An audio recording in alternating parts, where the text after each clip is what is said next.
What happens when a woman the world overlooks walks into a place that thinks it's too good for her?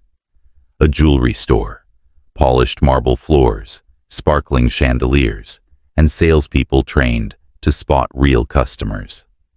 She walked in wearing a plain dress and quiet confidence. They saw cheap. They saw irrelevant.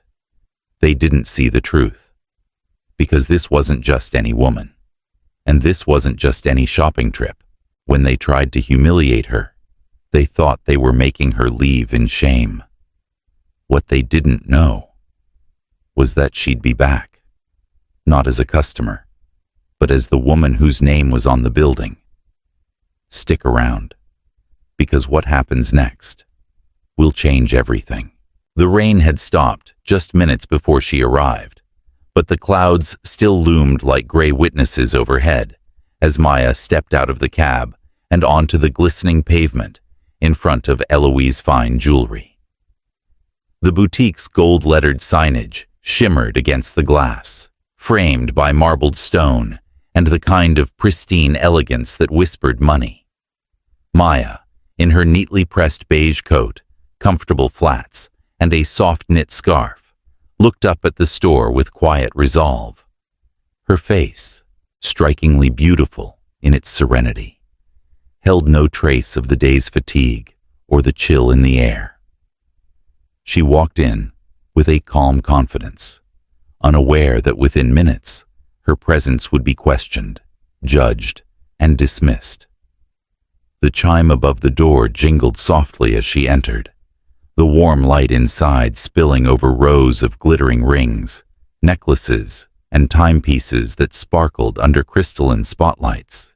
The store was nearly empty except for two saleswomen and an elderly couple near the bridal section. The moment Maya stepped inside, heads turned, not out of welcome, but of scrutiny. One of the sales associates, a tall woman with icy blonde hair named Claire, raised a perfectly plucked eyebrow, glancing from Maya's modest attire to the spotless floor as if dirt had just walked in. Maya didn't flinch. She moved toward a display of emerald earrings, her fingers delicately tracing the glass. "May I help you?" Claire's voice rang out, cool and clipped, as she approached with a manufactured smile. Maya returned it with warmth. "Just browsing, thank you." Claire's eyes scanned her from head to toe. Natural curls pulled back in a low bun, minimal makeup, a leather handbag that had been loved rather than flaunted. Claire didn't offer the usual wine or water. She didn't offer details about the collections. Instead, she hovered with an air of suspicion, making sure Maya knew she wasn't welcome. From the far counter, the second associate, Lauren, whispered something to Claire, both chuckling under their breath. Maya caught the glance. She ignored it. She had come in search of something special, an anniversary gift for her husband. She and Richard didn't make a big show of wealth. That was their choice. They'd both come from humble beginnings, and no matter how many homes or investments or zeros followed their name, they lived by the truth that dignity didn't come with a price tag.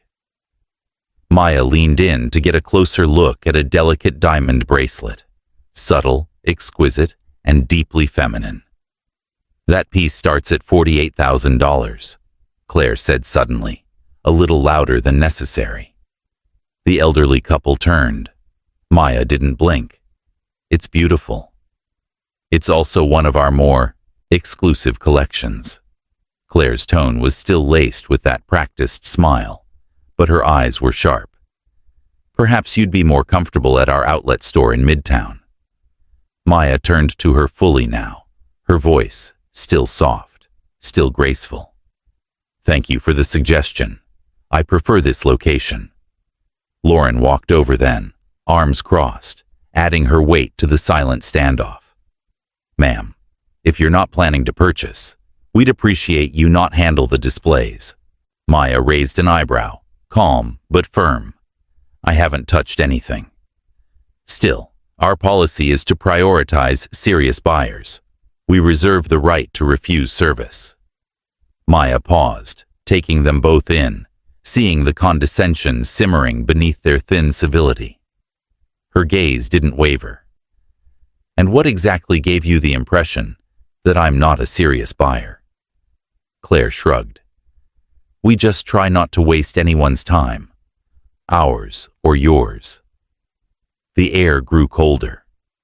The silence in the store stretched. Then Maya did something unexpected.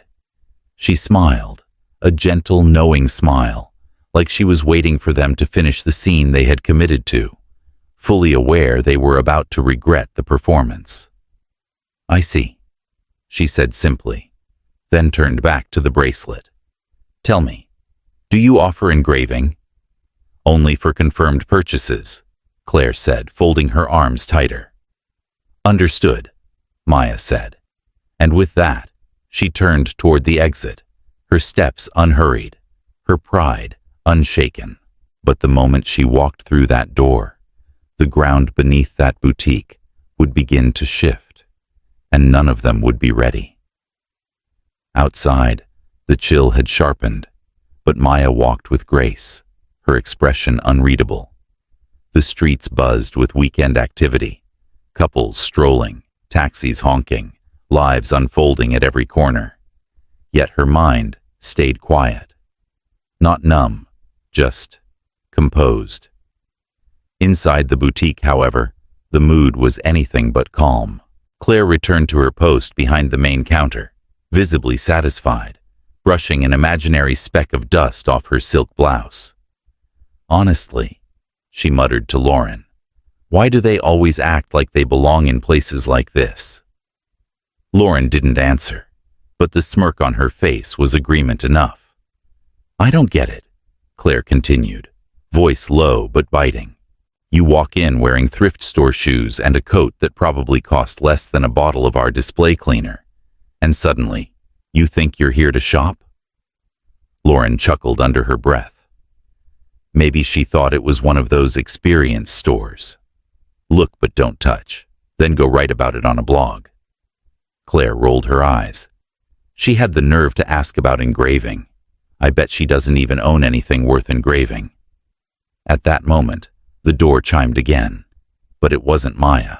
A couple in designer jackets stepped in, triggering Claire's most radiant smile.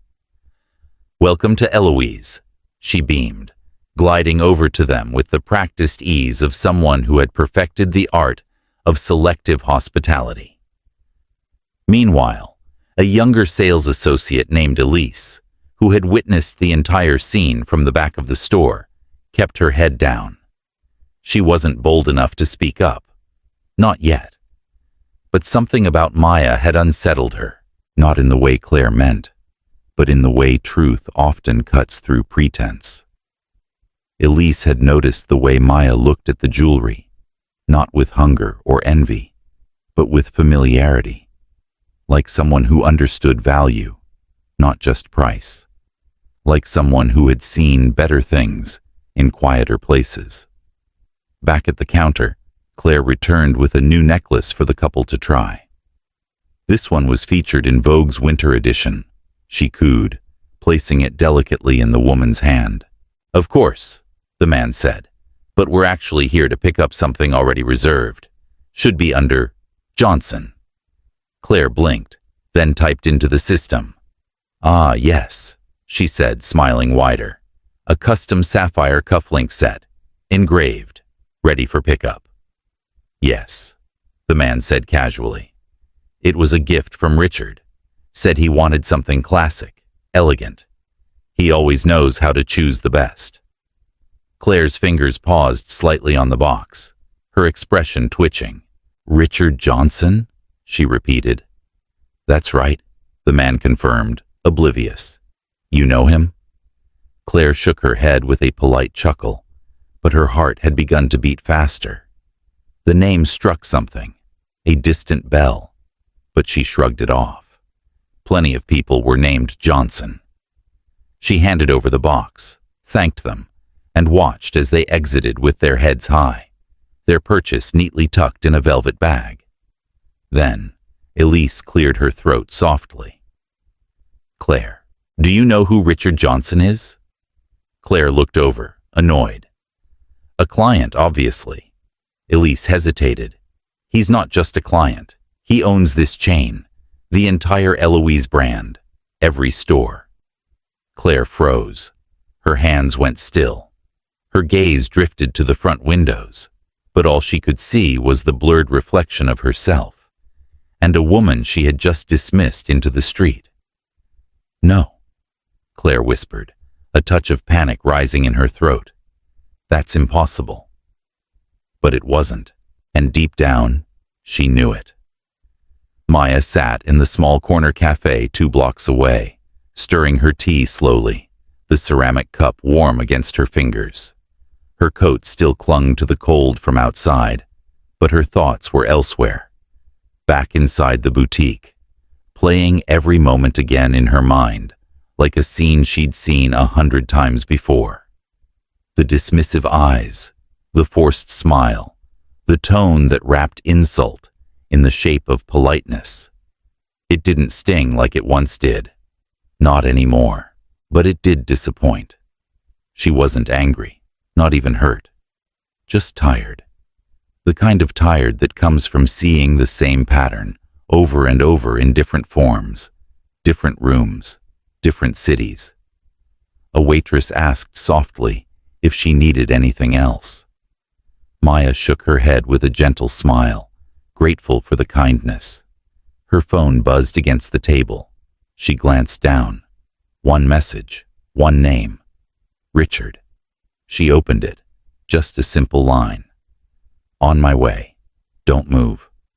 Her lips curved faintly. She replied with a heart, and nothing more. Back at the boutique, Claire was pacing. "This is ridiculous," she said, trying to sound calm. "There's no way that woman—" "Is his wife?" Elise said carefully, finishing the sentence. "Claire, you saw the way she carried herself. She wasn't lost." "She was wearing sneakers," Claire snapped. "Not even designer. And that coat? I mean, come on." But the air around her had shifted. Lauren wasn't so quick to chime in now. Elise said nothing more, but her silence was sharp. Claire fumbled for her phone, typing in Richard Johnson net worth with trembling fingers. She clicked through links, finding articles, press releases, and photographs. And there he was. Richard A. Johnson, billionaire, investor, owner of multiple luxury retail groups, including Eloise. Claire's face drained of color. She clicked on an image of Richard at a charity gala last fall. And there, beside him, stood Maya, hair softly curled, a midnight blue gown, her hand resting lightly on his arm. Same eyes, same smile, same quiet power. Claire dropped her phone. Then the boutique door opened again. This time, the breeze carried more than cold. It carried weight. Richard Johnson walked in without preamble.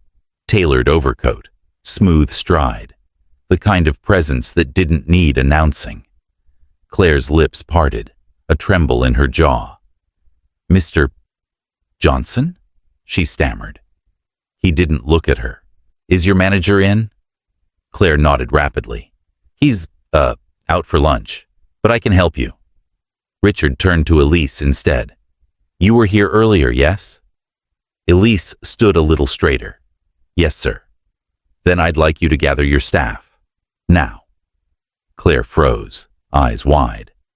"Sir, may I ask what this is about?" Richard's gaze slid to her, unblinking. "I believe you already know." His tone was calm, but underneath it, fire slept. The boutique fell silent as the staff gathered near the center display, a carefully curated arrangement of sapphire necklaces and diamond-studded bracelets shimmering beneath the lights. The room felt colder now, not because of the temperature, but because the weight of realization had settled heavily onto the shoulders of everyone present. Richard stood still, his hands in the pockets of his coat, his face unreadable. Not angry, not calm, simply resolute. Claire attempted to mask her panic with composure, standing slightly in front of Lauren and Elise like a buffer, as if proximity to power could somehow shield her from consequence. "Mr. Johnson," she began, voice faltering only slightly. "We didn't know who she was. If we had."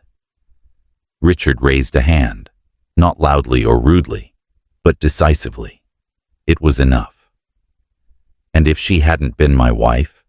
he asked, voice smooth as glass. "Would that have made your behavior acceptable?" Claire opened her mouth, then closed it. Richard turned toward Lauren. "You told her to leave."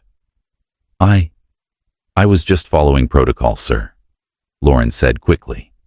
"We have certain clientele standards, and she didn't seem..." "Seems what?" he asked. "Wealthy enough? White enough?"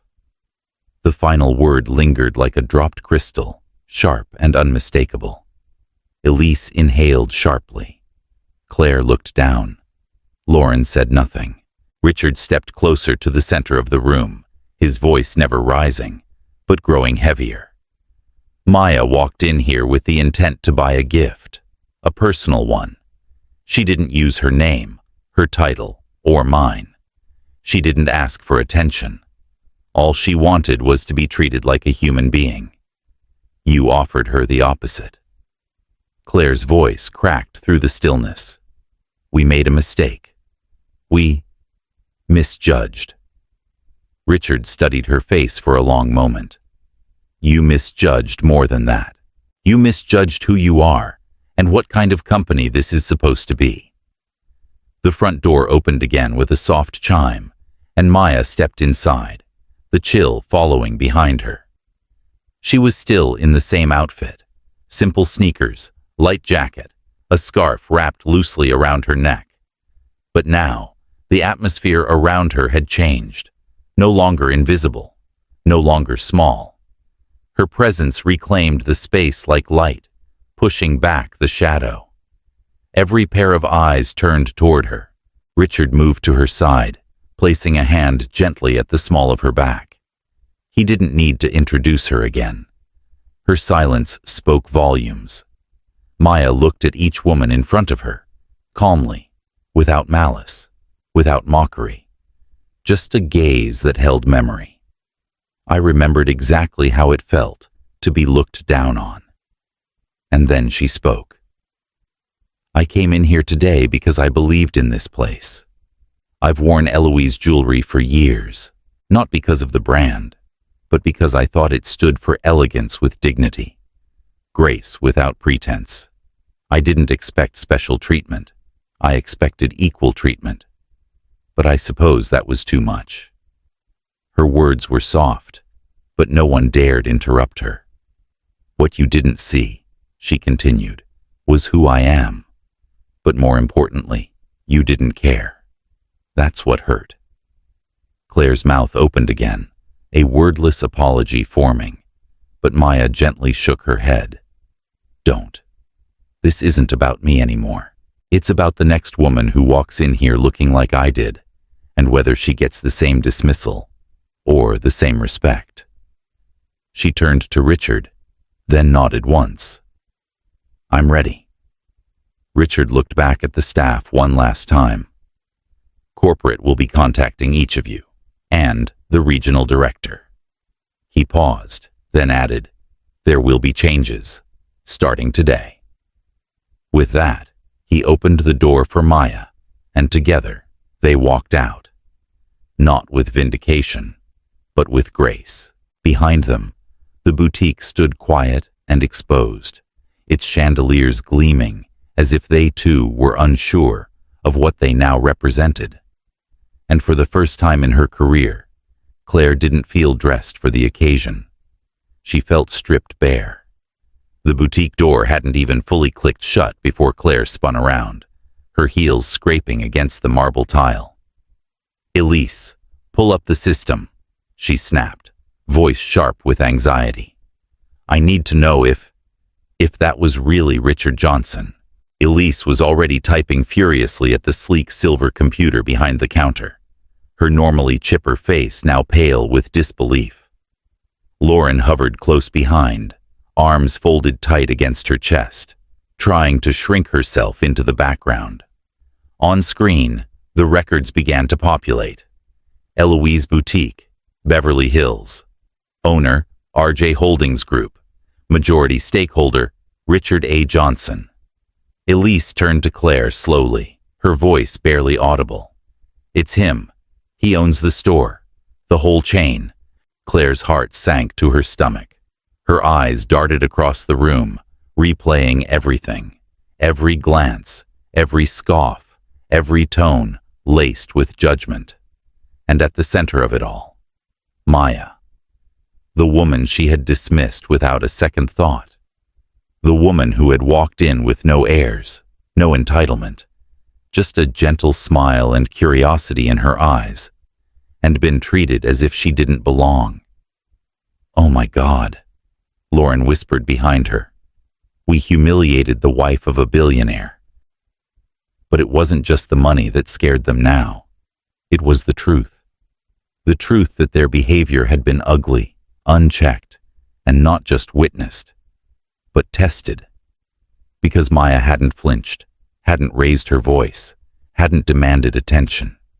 She let them show who they were, and now they were watching the fallout unfold. Claire tried to pull herself together. She was the regional manager.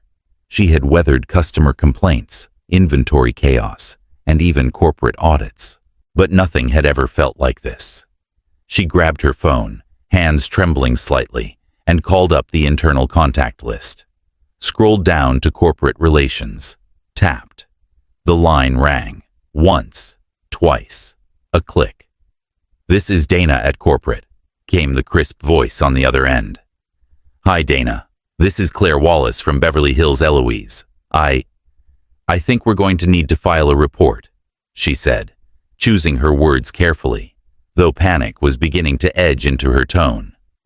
A situation occurred this morning involving a customer, Maya Johnson. She's apparently, well, we didn't know. She's the wife of Mr. Johnson? Dana finished, her voice now sharpened with a professional edge. Yes, we're aware. Mr. Johnson contacted us 20 minutes ago.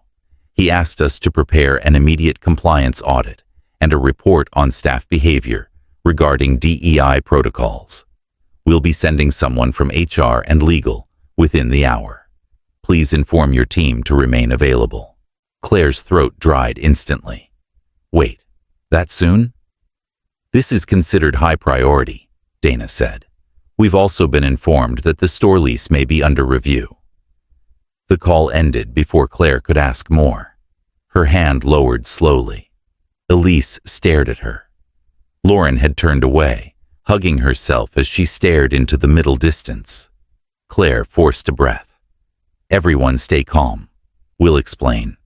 We didn't know who she was. That's the point, Elise said softly. We didn't think she could be someone. The room fell into silence again, but this time it was weighted with something different. Not just guilt, shame, and fear. The kind that comes not just from being caught, but from realizing you were exactly the person someone hoped you weren't. Outside, the sun was still shining on Rodeo Drive, but inside the boutique, everything had dimmed. The black SUV pulled up smoothly in front of the boutique. No fanfare, no screeching tires, just the subtle gravity of power, arriving exactly when it intended. The driver stepped out first, suited and composed, and opened the door. Richard Johnson emerged, unhurried, immaculately dressed in a tailored charcoal suit, his expression unreadable beneath dark sunglasses. He glanced at the storefront, the gilded sign gleaming in the sunlight above the glass doors. Then, he walked inside, his presence cutting through the stillness, like a blade. Inside the boutique, Claire straightened immediately, her smile snapping into place like armor. Elise froze behind the counter, and Lauren, who had been nervously rearranging a display, stepped backward so abruptly that she nearly knocked over a tray of velvet-lined boxes. Richard entered slowly, eyes scanning the boutique with quiet deliberation, taking in every gleaming surface, every curated piece of jewelry, and the three women who had just hours ago decided his wife wasn't worth their time. "Good afternoon," he said, his voice low but carrying, smooth like poured whiskey, but cold underneath. "I believe we need to have a conversation." Claire approached first, hands clasped in front of her, overly gracious.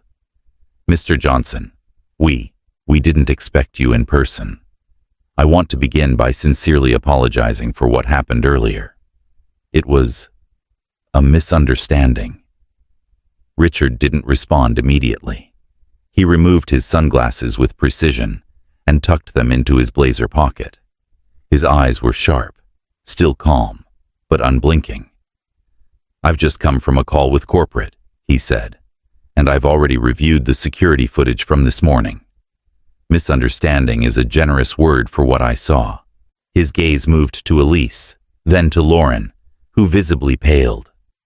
Lauren stepped forward impulsively. "Sir, I didn't realize she didn't say." "She didn't need to," Richard said, cutting her off gently but firmly. "That's the problem."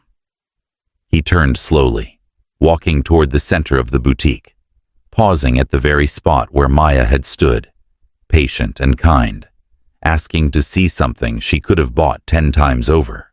"My wife walked in here with humility, curiosity, and more grace than you deserved, and what she got in return was judgment, exclusion, and condescension.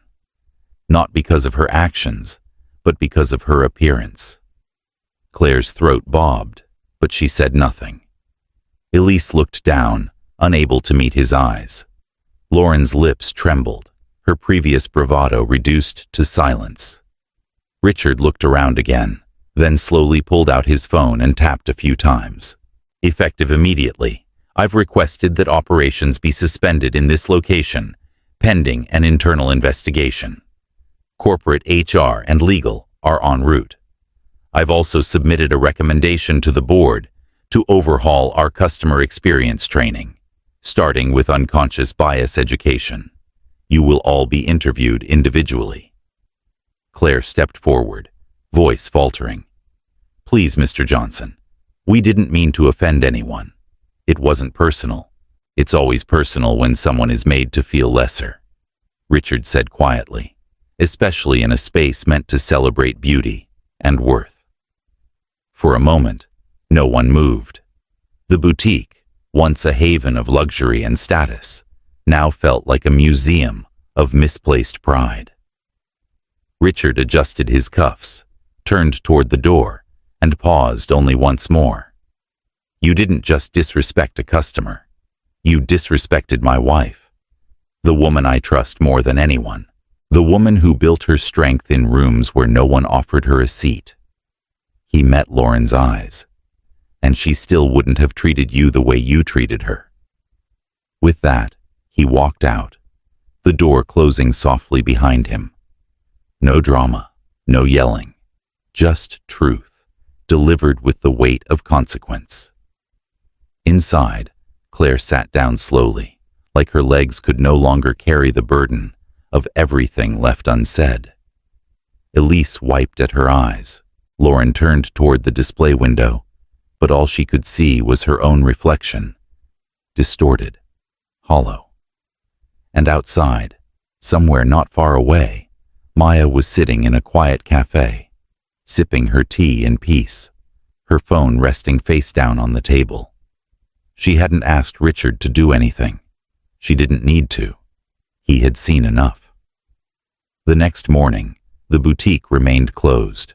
Its glittering chandeliers hung dim behind locked glass doors, and a small white sign taped to the front read, "Closed for private review." Inside, a different kind of silence lingered. The uncomfortable kind, the kind that followed the collapse of pretenses. Claire sat at her desk, pale and composed, her poise now a mask rather than a weapon. Elise hovered near the coffee machine, pressing buttons with trembling fingers, as if the routine might anchor her to something solid.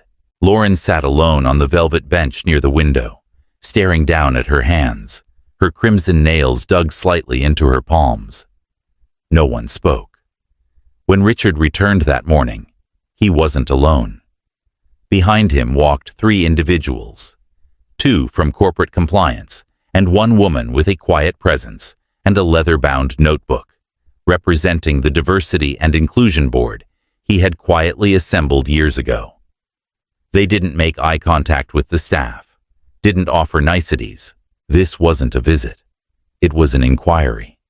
But what no one knew, what no one expected, was that Richard wasn't there just to investigate a mistake. He had come to open a conversation that should have happened long ago. As the team settled into the boutique's conference area, Richard stood at the head of the table, calm, composed, and razor-sharp beneath the surface. "Before we begin," he said slowly, "I want to share something with full transparency." He reached into his inside pocket and pulled out a photo. It was printed, not digital, intentional. He held it up so the room could see. "This is Maya, my wife." The photograph showed Maya standing in a sunlit garden, laughing, her head slightly tilted, wearing a simple white blouse and jeans. Effortless, beautiful, human. Claire blinked. Elise gasped softly. Lauren turned red, then pale. "She's the woman who came in here yesterday, asking for help. The woman you dismissed, ignored, humiliated," Richard continued, his voice still quiet, but now threaded with something colder. "She didn't want special treatment. She didn't announce her name or status, because she never has. That's who she is. I married her not because of what the world sees, but because of what it doesn't. The strength, the grace, the unshakable heart." He let the silence hang, heavy and unrelenting. The compliance officers looked stunned, and even the D&I representative paused in her note-taking. "I didn't tell you this yesterday because I wanted you to answer for your actions without influence or fear," he said. "But now you know, and I want you to ask yourselves, not just today, not just in this room, but every day after this. Would you have treated her differently if you knew who she was? And if the answer is yes, then everything about how you do your job needs to change." Lauren shifted in her seat, her throat dry, her words lodged somewhere between guilt and disbelief. I didn't know." Richard turned to her, his gaze soft but firm. "You didn't need to know who she was. You just needed to see her." Then he exhaled deeply, like the weight of restraint had been carried long enough. "This company was built on legacy, yes. But that legacy means nothing if it isn't grounded in dignity.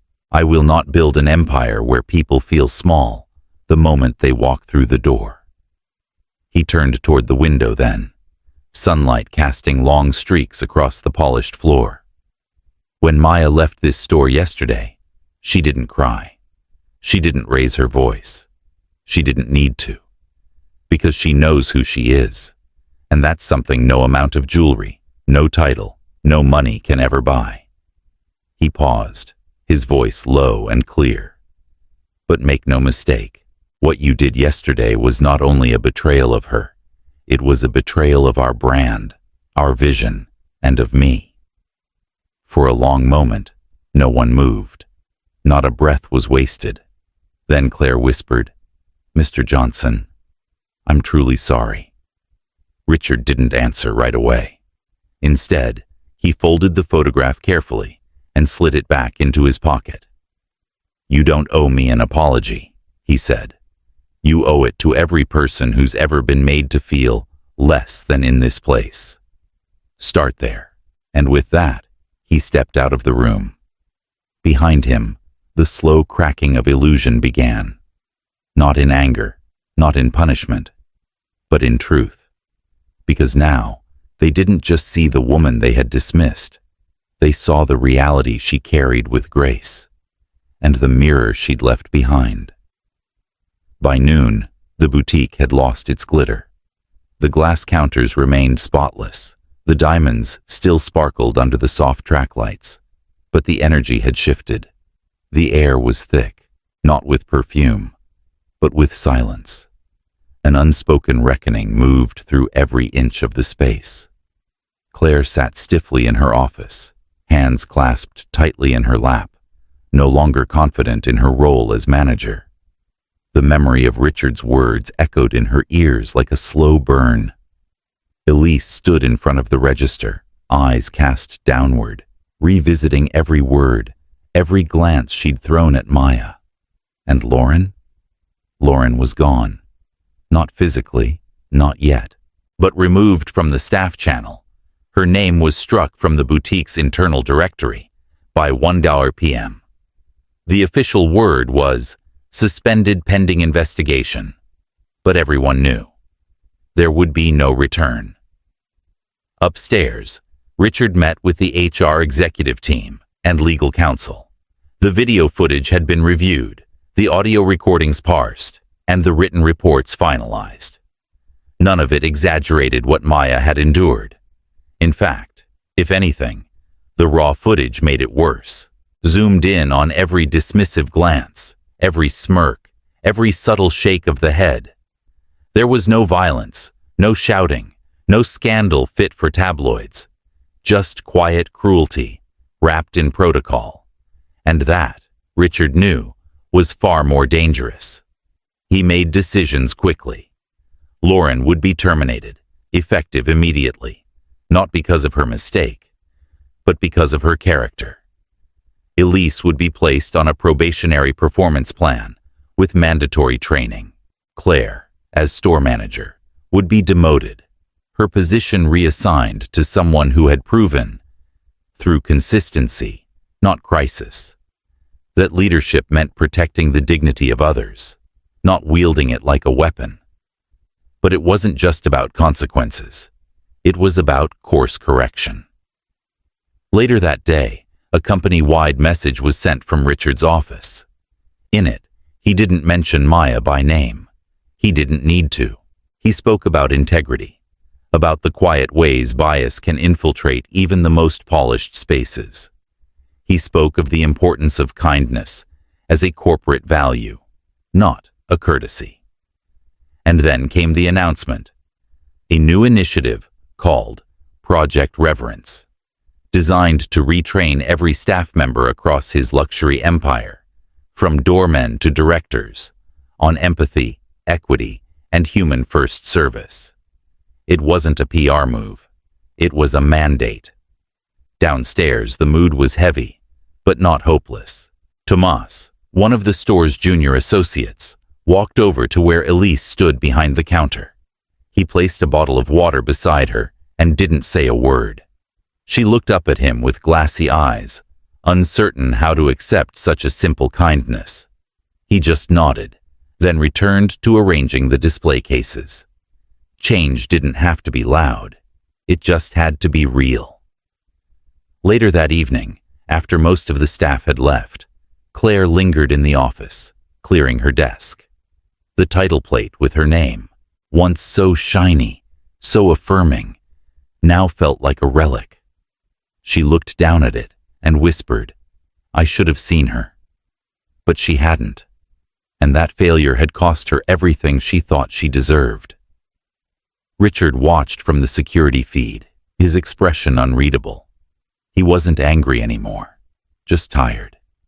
Tired of a world that made women like Maya prove their worth over and over, when all they deserved was to be treated with decency from the start.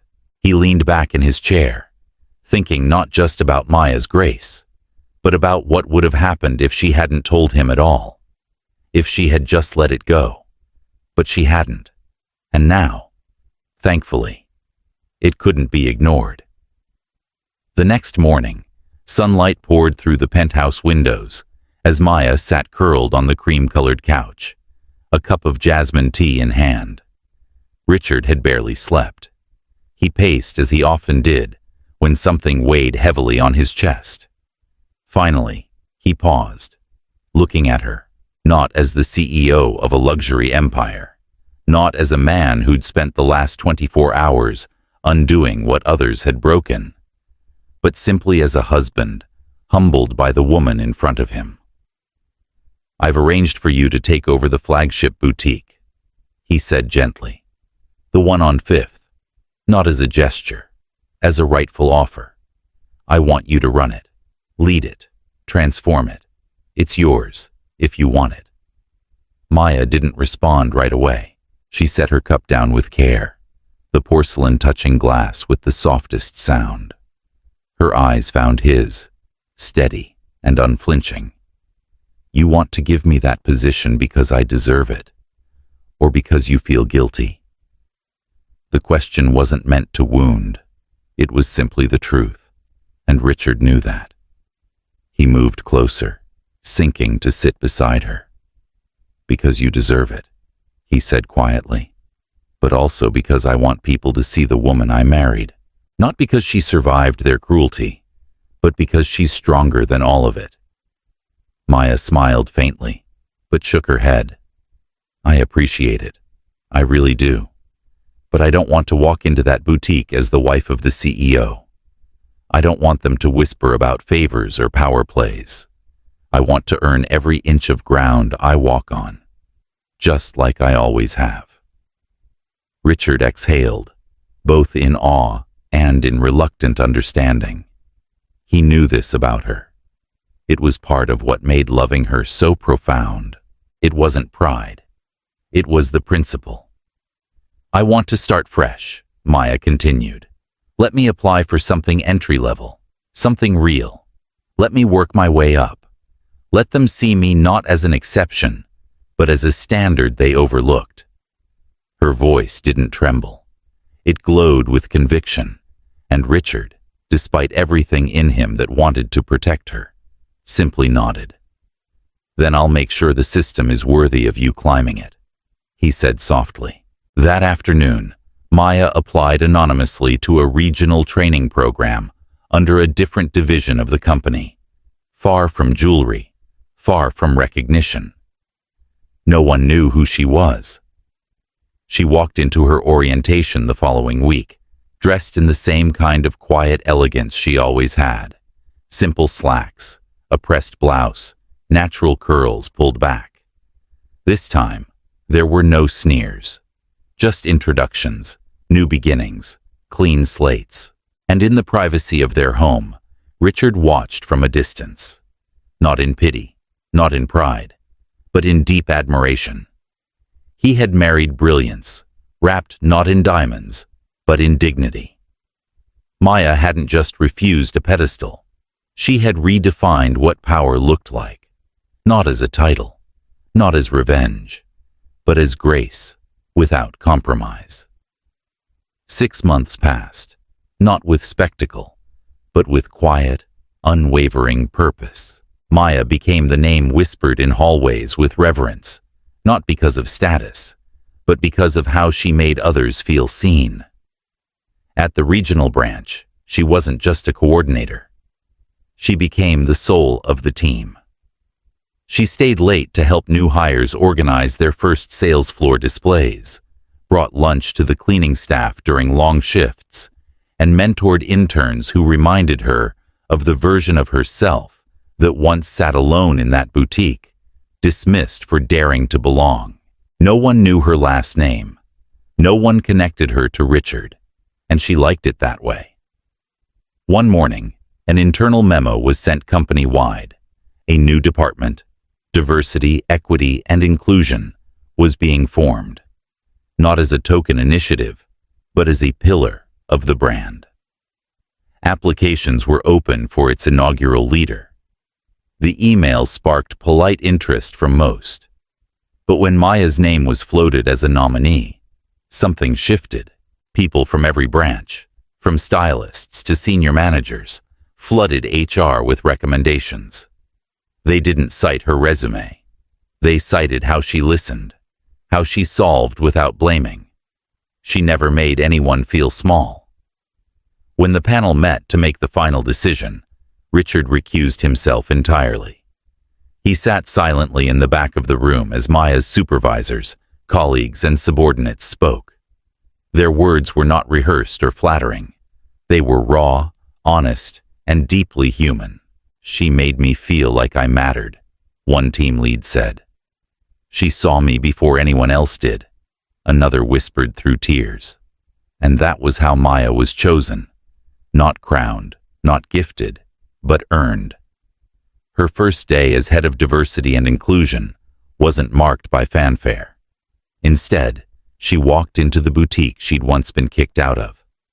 This time, not as a mystery or a customer or even a secret test, but as a leader, a trainer, a builder of something better. Lindsay, now an assistant manager, stood stiff near the entrance, anxiety radiating off her. When Maya approached, Lindsay fumbled for words, guilt thick in her voice. "Maya, what I said back then, it wasn't right. I didn't know who you were. I didn't know." Maya smiled gently. "You didn't need to know who I was. You just needed to know how to treat someone." Lindsay blinked, caught between shame and relief. Maya continued, her tone even, warm, but unbending. "This isn't about punishment. It's about growth. If you're ready to help rebuild what this place could be, I'll be right beside you. But I won't make excuses for ignorance. Not anymore." That afternoon, she led the store's first inclusivity workshop. Not as a figure of vengeance, but as a woman who believed people could change. Because someone, somewhere, had once believed she could too. Her words weren't rehearsed. They were stories. They were truths. She ended the session with a line that would be written later on the company's internal newsletter. "Respect isn't a luxury. It's the bare minimum. And yet, it's the most transformative gift you can give." As Maya left the boutique that day, the sunlight touched her face the same way it had 6 months ago. But now, the door didn't close behind her in silence. It stayed open, because she had held it for others, because she had walked through it, not for revenge, but for redemption. And as the city moved around her, Maya knew she hadn't just rewritten her story. She had rewritten the culture of a company, the future of strangers, and maybe even the echo of what justice could sound like when spoken softly, but backed by steel. 6 months ago, they laughed as she was escorted out. Now, they stand when she enters the room, not because she demanded it, but because she earned it. Maya never raised her voice. She never used Richard's name as a shield. She used compassion as armor and integrity as her sword. And in doing so, she changed a company, a culture, and maybe even a few hearts. But not everyone clapped. Some turned away, ashamed not just of what they did, but of who they were when no one was watching.